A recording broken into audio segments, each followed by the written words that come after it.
नमस्कार मंडळी, कशा आहात तुम्ही सगळेजण? मजेत ना? आम्ही पण मजेत. मी आणि तृप्तीचे पप्पा एका कार्यक्रमाला जाण्यासाठी निघालोय. कार्यक्रम आहे वर्षश्राद्धाचा कार्यक्रम आहे आणि पाहुणे असे आहेत आज्या पंजाच्या काळातले आहेत. म्हणजे माझे सासरे जे आहेत त्यांच्या आत्याच्या कुणाचं तरी वर्षश्राद्ध आहे. तर आत्याच्या मुलांनी का त्यांच्या पण मुलांनी फोन केला, आम्हाला पण माहित नाही. आता आम्ही निघालो वर्षश्राद्धाला. फोन आलेला होता त्यांचा 1-2-3 दिवसापूर्वी. ओळखतीन का आपल्याला तिथे गेल्यावर? काय माहिती, फोन आला होता म्हणजे ओळखतीन ना. मग तुम्ही काय करू राहिले? चेन्नी सडली ना. अरे देवा, याच्या टाकीमध्ये पाणी जाते. तिथे गेल्यावर आपल्याला ओळखलं तर बरं आहे पाहुणे मंडळींनी. तसं असं कुणी नाही बरं का, आम्हाला ओळखीत नाही म्हणून फोन आलाय, म्हणजे ओळखीतच असते. आहे ना नाना? नानांचं सध्या आता कुठं नाना येत जात नाही त्याच्यामुळे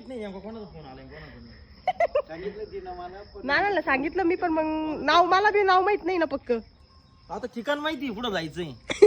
त्याला ठिकाण माहिती. तेवढेच खुश होतील माणसं. जुने नाते संबंध काय म्हणतो ना आपण, जुळत चालतेत. चला, आज तुरुबाळाला पण सुट्टी. तुरुबाळ आमचा हुशार आहे, घरीच थांबत असतं, आहे ना ग? फक्त घरी आता अभ्यास करा, उद्या पेपर आहे. करशील ना? इकडे चल, इकडे ये. उद्या कोणता पेपर आहे पहिला?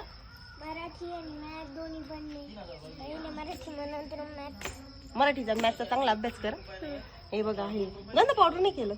लिपस्टिक लाव तुला. मुंगा जायचं. बाय. जेवण केलं ना तू? बाय.